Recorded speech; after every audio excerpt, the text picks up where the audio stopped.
কাছে কি খবর আসে কবি ছন্দের মাধ্যমে লিখছে দেখুন।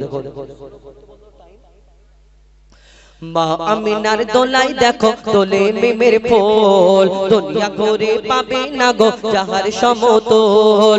মা আমিনার দোলাই দেখো তোলে মিমের ফুল, দুনিয়া ঘুরে পাবে না গো যাহার সমতল। সে আসার পরে পড়ছে দেখো, আসার পরে পড়ছে দেখো সারা জগৎ কোল। কি পড়ে বলে লা ইলাহা ইল্লাল্লাহু মুহাম্মদ রাসূল, লা ইলাহা ইল্লাল্লাহু মুহাম্মদ রাসূল। মা আমিনার দোলাই দেখো তোলে মিমের ফুল, দুনিয়া ঘুরে পাবে না গো যাহার সমতল। মা আমিনার দোলাই দেখো তোলে মিমের ফুল, দুনিয়া ঘুরে পাবে না গো যাহার সমতল। মা আমিনা চিন্তা করে আল্লাহর তরফ থেকে কি খবর আসে, কি খবর কবি ছন্দের মাধ্যমে আরো কি লিখছে দেখো। পিতার ছায়া ছিল না মাথায় নবী জন্ম নিল যখন, শুধু ছিল মা আমিনা ছিল না ভাই বোন, শুধু ছিল মা আমিনা ছিল না ভাই বোন। নবী জন্মকালে এতিম বলে মা আমিনা ভাবে, আমি করব কেমন লালন পালন খোদা গো কি হবে, আমি করব কেমন লালন পালন খোদা গো কি হবে। তখনই এক খবর আসে শোনো আমিনা বিবি, তোমার কোলে নাজিল হলো খোদার শ্রেষ্ঠ নবী। আল্লাহ স্বয়ং তার লালন পালনে নিয়েছে গোভার, আর জিবরিল আমিন থাকবে হয়ে ওর পাহারাদার। ও সৃষ্টি কুলের শিরোমণি, সৃষ্টি কুলের শিরোমণি হবে নবী কুলের মোল। দুনিয়াতে যার নাম হবে মুহাম্মদ রাসূল, দুনিয়াতে যার নাম হবে মুহাম্মদ রাসূল। মা আমিনার দোলাই দেখো তোলে মিমের ফুল, দুনিয়া ঘুরে পাবে না গো যাহার সমতল। মা আমিনার দোলাই দেখো তোলে মিমের ফুল, দুনিয়া ঘুরে পাবে না গো যাহার সমতল। বিনা দানার খেজুর কি করে হলো, কবে থেকে হলো? এই ধরনীর বুকে আমার এক নবী দো জাহানের বাদশা যখন দিন প্রচার করে, ইসলাম প্রচার করে, আমার নবীকে অনেকজন কষ্ট দিতেন বেদিনরা ইহুদিরা। একদিন আমার দয়ার নবী মায়ের নবীকে কেউ ওই উটের নাড়ি ভুড়ি চাপিয়ে দিতেন, কেউ ওই পাথর ছুঁড়ে আঘাত করতেন। একদিন আমার দয়ার নবী মায়ের নবীকে একটা ইহুদি ফোন দিয়ে আটলো যে আমি ওই নবী মুহাম্মদ যে নবী বলে প্রচার করে আমি তাকে একটা পরীক্ষায় ফেলবো। কি পরীক্ষা? আমার দয়ার নবী মায়ের নবীকে একজন ইহুদি আমার নবীর সামনে এসে বলে, শোনো মুহাম্মদ, তুমি তো দুনিয়াতে নবী বলে প্রচার করো, তোমার আগে অন্যান্য নবীরা এসেছে, কেউ মুর্দাকে জিন্দা করে দেখিয়েছে, কেউ পাথর, কেউ ওই দুনিয়াতে ওই গাছপালা পশু পাখিরা কথা বলতো কোন নবীর সঙ্গে, কিন্তু তুমি যে মুহাম্মদ নবী, তোমাকে কেমন করে মেনে নিতে পারি? কেন? তোমার আগে অন্যান্য নবীরা এসেছে, এক এক রকম মুজিজা দেখালো, কিন্তু তুমি মুহাম্মদ, তোমাকে আমি একটা পরীক্ষা করতে যাই। কি পরীক্ষা? সে পকেটে করে একটা খেজুরের দানা, খেজুরের আঁটি এনে বলছে, শোনো মুহাম্মদ, সে চিন্তা করছে আমি এমন পরীক্ষা করব মুহাম্মদ কোনোদিন উত্তর দিতে পারবে না। কি? শোনো, পকেট থেকে খেজুরের দানাটা বার করে বলছে, শোনো মুহাম্মদ, তোমাকে আমি খেজুরের দানাটা দিচ্ছি, তুমি আমার সামনে পুঁতে দেবে, আর একদিন একটা গাছ বের করে দেখাতে হবে। তখন আমার দয়ার নবী মায়ের নবী সেই ইহুদিকে বলে, শোনো শোনো, তোমার এই খেজুরের দানা, সে ভাবছে এবার হয়তো মুহাম্মদ ছুট দেবে, পালাবে, কিন্তু আমার দয়ার নবী খেজুরের দানাটা নিয়ে মিচকে হেসে বলছে, শোনো, তোমার সামনে আমি দানাটা পুঁতে দিচ্ছি, আল্লাহর হুকুমে, আল্লাহর ইচ্ছাতে এখানে শুধু একটা গাছ হবে না, একটা গাছ হবে, গাছেতে ফল হবে, এই ফলও তোমাকে কালকে খাওয়াবো। যখন এই কথা বলে ইহুদি তখন চিন্তা করে, গা থেকে ঘাম ছাড়ে, কেন একদিনে গাছ হবে ফল হবে না, কেমন করে হয়? কিন্তু আমার দয়ার নবী মায়ের নবী যখন এই কথা বলে, সেই ইহুদি ঘরে চলে যায়, দানাটা আমার নবী পুঁতে দেয় তার সামনে, সে চিন্তা করছে এবার কেমন করে মুহাম্মাদের কাছে বাঁচবো। তারপর কি ঘটনা হয় আর এই বিনা দানার খেজুর কি করে হলো কবি ছন্দের মাধ্যমে লিখছে দেখো। এক খেজুর দানা নিয়ে এক ইহুদি নবীর কাছে কয়, এক খেজুর দানা নিয়ে এক ইহুদি নবীর কাছে কয়, বলে তোমায় নবী মেনে নেব এই দানাতে যদি একদিনে গাছ হয়, তোমায় নবী মেনে নেব এই দানাতে যদি একদিনে গাছ হয়। আর সেই দানা নিয়ে নবী আমার মাটিতে পুঁতে হাসে সেই দানা নিয়ে নবী আমার মাটিতে পুঁতে হাসে বলে এই দানার ফল খাবে গোকাল ইহুদি তুমি এসে এই দানার ফল খাবে গোকাল ইহুদি তুমি এসে ভাবে ইহুদি সত্যি যদি এই দানাতে গাছ হয়ে যায় সেই ভয়েতে গভীর রাতে ইহুদি দানা চুরি করে তুলে নেয় ইহুদি গভীর রাতে ঘুম আসছে না ছটফট করছে আর ঘুম থেকে উঠে চিন্তা করছে মোহাম্মদের গাছ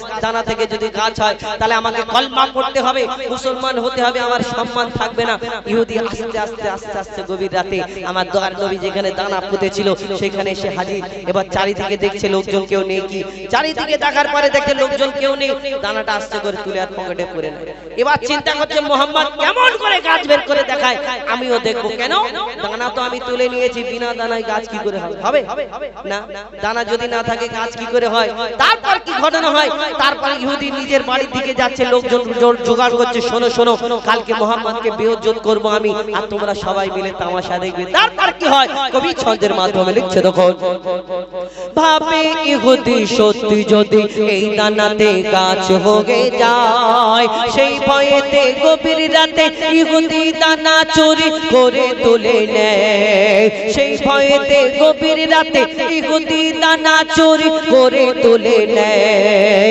পরের দিনে সেই ইহুদি নবীর সাথে গাছ দেখতে যায় কি হয় পরের দিনে সেই ইহুদি নবীর সাথে গাছ দেখতে যায় গিয়ে দেখে সেথায় গাছ হয়ে ফল ভরে নয় নবী তাকে নিজের হাতে সে গাছের খেজুর খেতে দেয় আর খেজুর খেয়ে বলে ইহুদি এর দানা কোথায় আমার নবী সেই গাছের খেজুর সেই ইহুদিকে খেতে দেয় একটা খায় দুটো খায় তিনটে খায় আমার নবীকে আবার প্রশ্ন করে মোহাম্মদ আর জীবনে তোমাকে প্রশ্ন করব না বলো একটাই উত্তর দাও শেষ কথা আমি আর কোনোদিন বলবো না কি যে শোনো আরবের বুকে এত হাজার হাজার লক্ষ লক্ষ খেজুর গাছ আছে সব খেজুরের মধ্যে যদি দানা থাকে তোমার এই গাছ হয়েছে গাছের মধ্যে খেজুর হয়েছে কিন্তু খেজুরের মধ্যে দানা নেই কি ব্যাপার আমার দয়ার নবী কি উত্তর দেয় তাকে কবি ছন্দের মাধ্যমে লিখছে দেখো সেই খেজুর খেয়ে বলে ইহুদি এর দানা কোথায়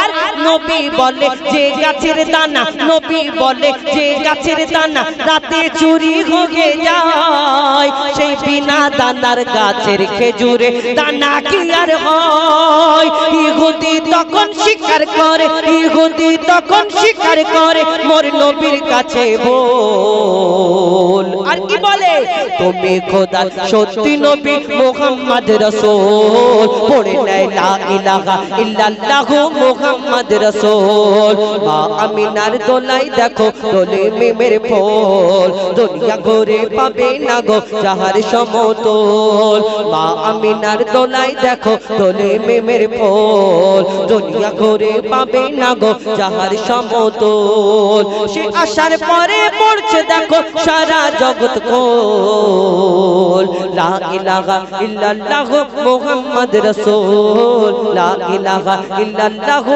মুহাম্মদ রাসূল লা ইলাহা ইল্লাল্লাহু মুহাম্মদ রাসূল আপনাদের সম্মুখে পরিবেশন করে শোনালাম যে এটি খণ্ডনামূলক গজল এখন আমাদের পরবর্তী শিল্পী তারা একটা করে ছোট ছোট করে বলুক আমার সহসাথী এমডি আজহারউদ্দিন এবং ইমরান তাদের কণ্ঠ থেকে একটা করে গজল শুনুন তারপরে ইনশাআল্লাহ আমি ওই হাবিল কাবিল প্রশ্ন করে হাওয়া আদমকে এবং 5 ওয়াক্ত নামাজ কি করে হলো হাবিল কাবিল প্রশ্ন করে তিনটে পার্ট এক নম্বরে ছিল আদমের কদম ধরে হাওয়া মা কেঁদে পড়ে আদম আলাইহিস সালাম মা হাওয়াকে আল্লাহ যখন জান্নাতের মধ্যে পাঠালেন বললেন জান্নাতে সব করবে গন্ধম খাবে না কিন্তু গন্ধম খাবার কারণে আল্লাহ তাআলাদের জান্নাতে রাখলেন না দুনিয়ায় পাঠালেন কোথায় পিতা আদমকে শ্রীলঙ্কায় মা হাওয়াকে জেদ দেয় এবং তাদের মিলন হলো আরাফাতের ময়দানে হাজিরা যেখানে দোয়া করে এই আরাফাতের ময়দানে তাদের মিলন হলো তখন আল্লাহর দরবারে ফরিয়াদ করে আল্লাহ ক্ষমা করে দাও তারপরে ওই একসঙ্গে মিলন হওয়ার পরে তাদের বাচ্চা কাচ্চা হলো জোড়া জোড়া বাচ্চা হয়েছিল একটা ছেলে একটা মেয়ে একটা ছেলে একটা মেয়ে হাবিল কাবিল প্রশ্ন করে বলো তোমরা আমাদের বাপ মা তোমাদের বাপ মা কি কিন্তু পিতা আদম মা হাওয়া তাদের তো বাপ মা ছিল না কি উত্তর দেবে ইনশাআল্লাহ সেসব ঘটনা শোনাবো এখন শুনতে থাকুন এদের কণ্ঠ থেকে একটা কেন সুরের মাধ্যমে গজল তো একটা না বলা যায় না, ততক্ষণ একটা আজহারউদ্দিন একটা ছোট করে বলুক, তারপরে ইমরান একটা বলুক, তারপর আমি পরপর আপনাদের সম্মুখে কিছু গজল শোনাবো। আর যেমন ভালো লাগবে আপনাদের এখানে আমি প্রথমবার যেমন পছন্দ যেমন ইচ্ছা বলবেন, তাহলে আমি আপনাদের মনের মতো শোনানোর চেষ্টা করব। কেন আপনাদের মনের মতো যদি না হয় আমি শুধু বলবো আর আপনারা শুধু শুনবেন, যদি না ভালো লাগে বৃথা হয়ে যাবে।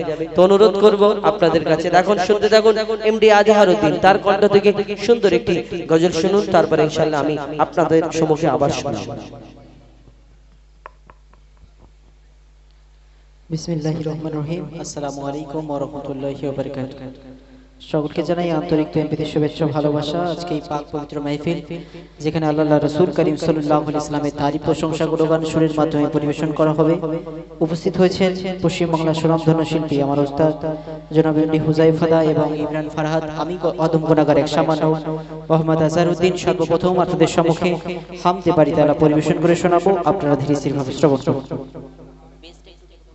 হ্যালো হ্যালো হ্যালো, চিক চিক চিক, হ্যালো হ্যালো। অতি মূল্যবান কথাই কবি লিখছেন, শ্রবণ। খোদার ইশারা ছাড়া जो अरे फटा होई ना, ताहार इशारा छाड़ा सूरज तो आलो देय ना। खोदार इशारा छाड़ा जो अरे फटा होई ना, ताहार इशारा छाड़ा सूरज तो आलो देय ना। तुम्हार करुणा छाड़ा खुदा, ओ गो तुम्हार करुणा छाड़ा खुदा चंद्र शोभा देय ना। खोदार इशारा छाड़ा जो अरे फाटा होई ना, ताहार इशारा छाड़ा सूरज तो आलो देय ना। কুল্লু নাফসিন যায়কাতুল মাউত, মৃত্যুর স্বাদ সবাইকে একদিন ছাড়তে হবে। অতি মূল্যবান কথাই কবি লিখছেন, শোন। হায়াত মওত খোদা তোমারই হাতে, সব কিছু চলে তোমার হুকুমতে। হায়াত মওত খোদা তোমারই হাতে, সব কিছু চলে তোমার হুকুমতে। চন্দ্র আলো দেয় আধারিতে, দিবারাত সব তোমার ইশারাতে। তোমার হুকুমের এমন ধারা, ও গো তোমার হুকুমের এমন ধারা কখনো পাল্টাই না। খোদার ইশারা ছাড়া जो আর ফাটা হয় না, তাহার ইশারা ছাড়া সূর্য তো আলো দেয় না। দেখুন আজকে আমরা একটি ছোট্ট প্যান্ডেল করেছি, ছোট্ট একটা স্টেজ করার জন্য চারটে খুঁটির ব্যবহার করেছি, উপরে সামিয়ানা টাঙানোর জন্য। কিন্তু আল্লাহ পাক বান্দা বান্দির জন্য, এই মাখলুকাতের জন্য আসমানকে শূন্যে টাঙিয়ে রেখেছেন। অতি মূল্যবান কথাই কবি লিখছেন, শোন। আসমান বানালে খুঁটি ছাড়া, আধা দিতে জেগে আছে লাখো তারা। আসমান বানালে খুঁটি ছাড়া, আধা দিতে জেগে আছে লাখো তারা। ডালে ডালে বিকশিত রকমারি ফুল, প্রমাণ করো দেখি কোথা আছে ভুল। এত কিছু ওর পরেও কেন, ও গো এত কিছু ওর পরেও কেন খোদাকে খোদা মানো না। খোদার ইশারা ছাড়া जो আর ফাটা হয় না, তাহার ইশারা ছাড়া সূর্য তো আলো দেয় না। অতি মূল্যবান কথাই দেখো কালকে লিখছেন, শোন। জিন্নি ইনসানকে সৃষ্টি করে কিতাব দিলে তুমি তাদের তরে। জিন্নি ইনসানকে সৃষ্টি করে কিতাব দিলে তুমি তাদের তরে। অগণিত নবী তুমি দিলে ধরায়, বান্দা যাতে পাই খোদার দিশা। তোমার দয়ার তো নাই কুসীমা, ও গো তোমার দয়ার তো নাই নাই কোশিমা বান্দা বুঝে বোঝে না খোদার ইশারা ছাড়া জো আর ফাটা হয় না তাহার ইশারা ছাড়া সূর্য তো আলো দেয় না। অতি মূল্যবান কথাই কবি লিখছেন 18,000 মাখলুকাত কম বেশি আল্লাহ পাকের গুণগান সবাই গায়, কিন্তু আমরা জিন ইনসান সেই আল্লাহ পাকের সঙ্গে নাফরমানি করি। কেমন নাফরমানি করি? কবি লিখছেন শোন, মাখলুক গায় সব তোমার গুণগান অস্বীকার করে কিছু জিন ইনসান। মাখলুক গায় সব তোমার গুণগান অস্বীকার করে কিছু জিন ইনসান। কুদরতকে তারা করে অস্বীকার, মনেতে আছে ভরা শুধু অহংকার। মরতে হবে তো সবাই জানে, ও গো মরতে হবে তো সবাই জানে, তবু কেন করে বাগানা খোদার ইশারা ছাড়া জো আর ফাটা হয় না তাহার ইশারা ছাড়া সূর্য তো আলো দেয় না। শেষ কথার মাধ্যমে গভীর গুণে আর্যতমা না খায়লা কবি লিখছেন শোন, কলমেতে লেখে তাই কবিকায় যায় সুযোগ পাবে না গো তুমি বারে বারে। কলমেতে লেখে তাই কবিকায় যায় সুযোগ পাবে না গো তুমি বারে বারে। মৌতের হাতে ছানি দিতেছে তোমায়, চেতনায় ফিরে এসো থাকিতে সময়। পাপী যদি সে চাই গো মাফি, ও গো পাপী যদি সে চাই গো মাফি, খোদা তো নিরাশ করে না খোদার ইশারা ছাড়া জো আর ফাটা হয় না তাহার ইশারা ছাড়া সূর্য তো আলো দেয় না খোদার ইশারা ছাড়া জো আর ফাটা হয় না।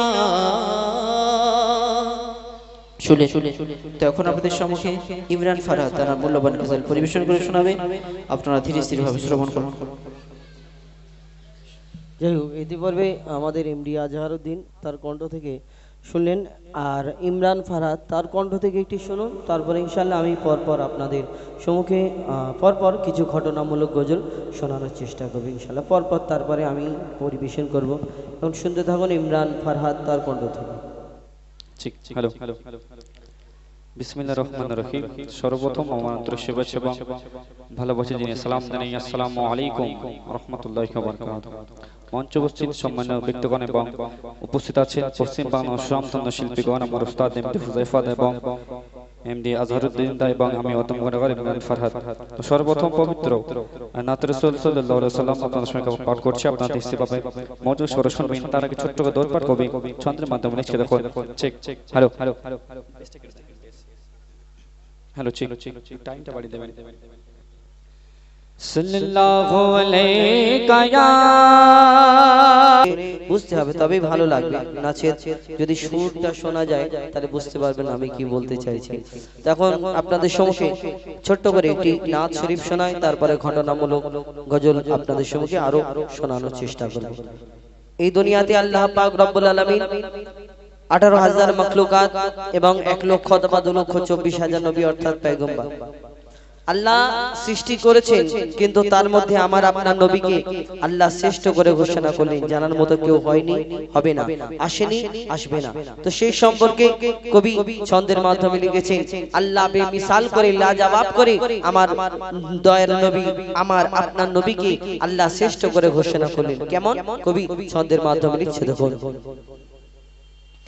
बेमिसाल बेमिसाल बेमिसाल नबी, बेमिसाल बेमिसाल बेमिसाल नबी, बेमिसाल बेमिसाल बेमिसाल नबी, बेमिसाल বেমিসাল বেমিসাল বেমিসাল নবী ওগো বেমিসাল নবী মোর তোমার নাই তুলনা ওগো বেমিসাল নবী মোর তোমার নাই তুলনা ওগো বেমিসাল নবী মোর তোমার নাই তুলনা ওগো বেমিসাল নবী মোর তোমার নাই তুলনা ধন্য হলো কাবা ধন্য সারা গে জামানা ধন্য হলো কাবা ধন্য সারা গে জামানা নূরের আভায় জগৎ চমকায় নূরের আভায় জগৎ চমকায় চমকায় সারা কায়না ধন্য হলো কাবা ধন্য সারা গে জামানা ওগো বেমিসাল নবী মোর তোমার নাই তুলনা ওগো বেমিসাল নবী মোর তোমার নাই তুলনা ওগো বেমিসাল নবী মোর তোমার নাই তুলনা ওগো বেমিসাল নবী মোর তোমার নাই তুলনা তোমার ওসিলায় শান্ত ধরায় বয়ে বেড়ায় মৃদু বাতাস বয়ে বেড়ায় মৃদু বাতাস তোর নীলিমাই চাঁদ সিতারায় বিনা খুঁটিতে রয় আকাশ বিনা খুঁটিতে রয় আকাশ তোমার নামের তালে বগে চলে নামের তালে বগে চলে সাগরে উর্মি মালা ধন্য হলো কাবা ধন্য সারা গে জামানা ওগো বেমিসাল নবী মোর তোমার নাই তুলনা ওগো বেমিসাল নবী মোর তোমার নাই তুলনা ওগো বেমিসাল নবী মোর তোমার নাই তুলনা ওগো বেমিসাল নবী মোর তোমার নাই তুলনা আল্লাহ এক একটা নবীকে এক এক রকম খুবই দান করলেন কোন নবী পশু পাখির ভাষা বুঝতে পারতেন কোন নবী মুর্দাকে জিন্দা করে দেখিয়েছেন কোন নবী আশাবাড়ির কামাল দেখিয়েছেন ইউসুফ নবীকে আল্লাহ রূপে রাজা করে ধরনের বুকে পাঠালেন যারা রূপ থেকে বিবি জুলাইখা তারা প্রেমে ফিদা মগ্ন ইউসুফ নবী রূপ থেকে মিশরের সুন্দরী নারীরা আপেল কাটতে গিয়ে হাত কেটে ফেলেন কেন ইউসুফ নবীকে আল্লাহ এত সুন্দর করে ধরনের বুকে পাঠালেন যারা রূপ থেকে মিশরের সুন্দরী নারীরা আপেল কাটতে গিয়ে ফল কাটতে কাটতে হাতে কখন ছোড়া বসে গেল বুঝতে পারলেন কেন এত সুন্দর দেখতে আল্লাহ ইউসুফ নবীকে বানিয়েছিলেন কিন্তু ইউসুফ নবীর রূপ থেকে যদি তারা হাত কেটে ফেলে তাহলে আমার নবীকে তো আল্লাহ শ্রেষ্ঠ করে ঘোষণা করলেন যদি তারা আমার নবীকে একবার দেখতো কি করতো কবি ছন্দের মাধ্যমে আরো কি লিখছে দেখো ইউসুফ নবীর রূপেতে পড়ে কত নারী কেটেছে হাত কত নারী কেটেছে হাত ইউসুফ নবীর রূপেতে পড়ে কত নারী কেটেছে হাত কত নারী কেটেছে হাত দেখতো যদি তারা তোমাকে কলিজা কেটে দিত বাদ কলিজা কেটে দিত বাদ লাবণ্যময় চেহারা তোমার লাবণ্যময় চেহারা তোমার করি কি রূপের বর্ণনা ধন্য হলো কাবা ধন্য সারা গে জামানা ওগো বেমিসাল নবী মোর তোমার নাই তুলনা ওগো বেমিসাল নবী মোর তোমার নাই তুলনা ওগো বেমিসাল নবী মোর তোমার নাই তুলনা ওগো বেমিসাল নবী মোর তোমার নাই তুলনা ওগো বেমিসাল নবী মোর তোমার নাই তুলনা ওগো বেমিসাল নবী মোর তোমার নাই তুলনা बेमिसाल बेमिसाल बेमिसाल नबी बेमिसाल बेमिसाल बेमिसाल नबी बेमिसाल बेमिसाल बेमिसाल नबी बेमिसाल बेमिसाल बेमिसाल नबी আপনাদের সম্মুখে পরিবেশন করে শোনানোর চেষ্টা করলাম এবার একটি যে গজল বলছিলাম যে নামাজ সম্পর্কে পাঁচ ওয়াক্তের নামাজ যে আমরা আদায় করি পাঁচ ওয়াক্তের নামাজ যে পড়ি এই পাঁচ ওয়াক্তের নামাজ যদি প্রশ্ন কে বড় হ্যাঁ বলবো ইনশাআল্লাহ এরপরে তো এই যে নামাজ সম্পর্কে যে গজল শুনলে আপনারা বুঝতে পারবেন এবং যদি এর থেকে কিছু আপনারা যদি মন দিয়ে শোনেন এবং বোঝার চেষ্টা করেন, নামাজ আল্লাহ আমাদের জন্য ফরজ করেছেন এবং প্রত্যেক এলাকায় এলাকায় মসজিদ আছে, প্রত্যেক এলাকায় এলাকায় একটা ইমাম সাহেব আছে, মুয়াজ্জিন সাহেব আছে। এই ধরনের বুকে কেন পাঁচটা জিনিস আল্লাহ আমাদের জন্য ফরজ করেছেন, কলমা, নামাজ, রোজা, হজ এবং যাকাত। কিন্তু এই নামাজ প্রত্যেক মানুষের জন্য মূল্যবান, জরুরি, গুরুত্বপূর্ণ।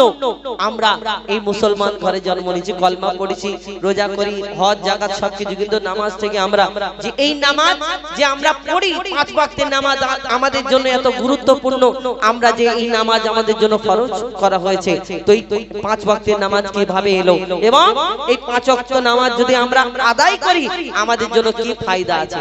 এখন যুগ যা পড়েছে, আমরা মনে করি এই জোয়ান বয়সে নামাজ মনে হয় আমাদের পড়তে নেই, ওই মুরব্বী হয়ে গেলে দাড়ি উঠলো, বড় বড় দাড়ি যখন রাখবো সাদা হয়ে যাবে, তখন কেন, তখন টাইম হয়ে যাবে, কোন সময় মরে যায় আল্লাহ জানে, নামাজ কালাম পড়ি এইটাই মনে করি। কিন্তু না, যখন আমাদের সময় হয়ে যায়, আমাদের প্রত্যেক মানুষকে, প্রত্যেক মুসলমানকে, প্রত্যেক মুমিনকে নামাজের পাবন্দি, নামাজের সঙ্গে জড়িয়ে থাকা দরকার, মসজিদের সঙ্গে মহব্বত রাখা দরকার। তো এই নামাজ কিভাবে এলো, পাঁচ ওয়াক্ত নামাজ কিভাবে হলো, কবি ছন্দের মাধ্যমে ঘটনামূলক গজল মন দিয়ে শুনবেন। লিখছে দেখুন, 50-এর বদল 5 তো দিল আল্লাহ দয়াময়, ওগো আল্লাহ দয়াময়, পেয়ে তোফা মুস্তাফা মোর মহা খুশি হয়, পেয়ে তোফা মুস্তাফা মোর মহা খুশি হয়। ওই ফজর, জোহর, আসর, মাগরিব, ঈশা কেন হয় বলো, ঈশা কেন হয়, আর কখনো 2 কখনো 3 4 রাকাত কেন হয়, কখনো 2 কখনো 3 4 রাকাত কেন হয়, 50-এর বদল 5 তো দিল। ফজরের নামাজ 2 রাকাত কেন হলো এবং এই ভোরের বেলা কেন হলো? আদম আলাইহিস সালামকে আল্লাহ যখন দুনিয়ার মধ্যে পাঠালেন, ওই শ্রীলঙ্কায় মা হাওয়াকে জেদ্দায় আল্লাহর দরবারে 300 বছর কম বেশি সিজদা করেছিলেন আদম নবী। সিজদা করার পরে আল্লাহ যখন ক্ষমা করার পরে তাদের মিলন হলো আরাফাতের ময়দানে, আল্লাহর দরবারে শুকরিয়া আদায় করে আল্লাহ ক্ষমা করে দিয়েছেন। আল্লাহ সেদিন হুকুম দিয়েছিল, এই আদম ওইভাবে শুকরিয়া আদায় করলে হবে না, তুমি সালাত আদায় করো, নামাজ আদায় করো, 4 রাকাত নামাজ পড়ার আল্লাহ হুকুম দিয়েছিল। আমি আল্লাহ আমার নামে 2 রাকাত তোমার বাপ মার নামে, কিন্তু আদম নবীকে আল্লাহ 4 রাকাত নামাজ পড়ার হুকুম দিল। কিন্তু সেদিন আদম নবী ভোরের বেলায় ফজরের সময় 2 রাকাত নামাজ আদায় করেছিল। কিন্তু কেন?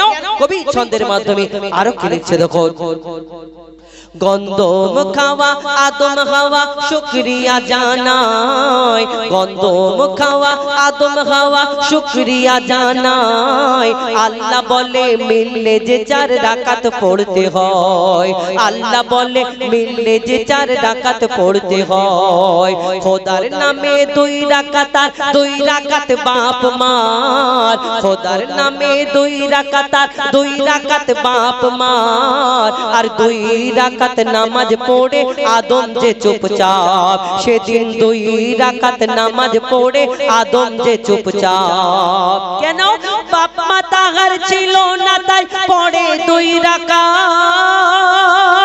বাপ মা তাহার ছিল না তাই পড়ে 2 রাকাত, ফজরের ঘটনা তাই ফজরের 2 রাকাত, হলো মেরাজ এলো নামাজ এ মহা পুরস্কার, ভাই মহা পুরস্কার, আর নামাজ বিনা জীবন বৃথা, নামাজ নেকির হার, 50-এর বদল 5 তো দিল। ফজরের সময় 2 রাকাত নামাজ আদম নবী আদম আলাইহিস সালাম সেদিন আদায় করেছিলেন। তারপরে জোহরের নামাজ দুপুর বেলায় কেন হলো এবং 4 রাকাত কেন হলো? কবি ছন্দের মাধ্যমে সেই সম্পর্কে আরো কি লিখছে দেখো, নমরুদের আগুন হতে যখন ইব্রাহিম মুক্তি পায়, আর আগুনে ফুল ফুটতে দেখে মাথা ঝুঁকে যায়, নমরুদের মাথা ঝুঁকে যায়।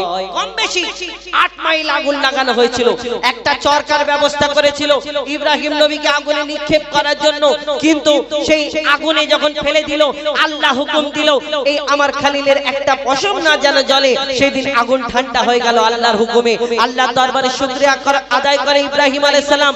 আল্লাহ দরবারে যখন শুকরিয়া আদায় করে, আল্লাহ সেদিন ইব্রাহিম নবীকে কি বলে? কবি ছন্দের মাধ্যমে লিখছে, দেখুন, নমরুদের আগুন হতে যখন ইব্রাহিম মুক্তি পায়, আগুনে ফুল ফুটতে দেখে মাথা ঝুঁকে যায়, নমরুদের মাথা ঝুঁকে যায়। বলে আল্লাহ খলিলুল্লাহ শুকর করতে হয়, 2 রাকাত আমার তরে 2 বাপ মার হিসায়, 2 রাকাত আমার তরে 2 বাপ